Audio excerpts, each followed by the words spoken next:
Hey, coming back at you with another tool hack, I guess. How to use this. So it's an old zip tie to lend you a helping hand getting your battery on your four-wheeler back together. Certain manufacturers think the best place for a battery is the absolute worst place to have to change it. So we'll get with it.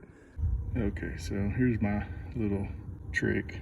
I'm sure a lot of people know this one, but so when you're putting your battery back together, your battery terminals, there's a nut under here that is typically too far away if you just unscrew the screw and lay your wire on there and try to catch it.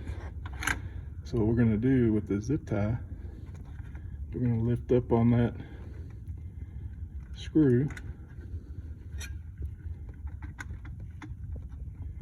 and we're going to slip the zip tie in.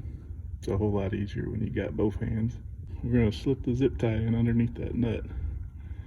Now that's got that nut held up, and we can put the wire on. So you don't have to push down real hard. You don't want to push the nut out of the way, but get a couple of threads on there. Pull your zip tie back out, and then you can tighten down on your bolt.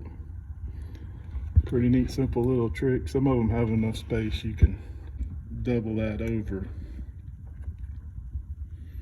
and pinch it and then slide it up underneath there, and it really wedges that nut up like that. Anyway, thanks for watching. Hope this trick helped you out. Okay, so I got a little bonus tip on how to get the strap back around the battery. There's a pretty good hole in the skid plate. You can just use a hook to position that right around the little catch. It's just a, there you go. Yeah,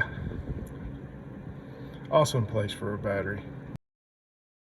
It's just a big hook. Oh, that didn't go. Let's try it again.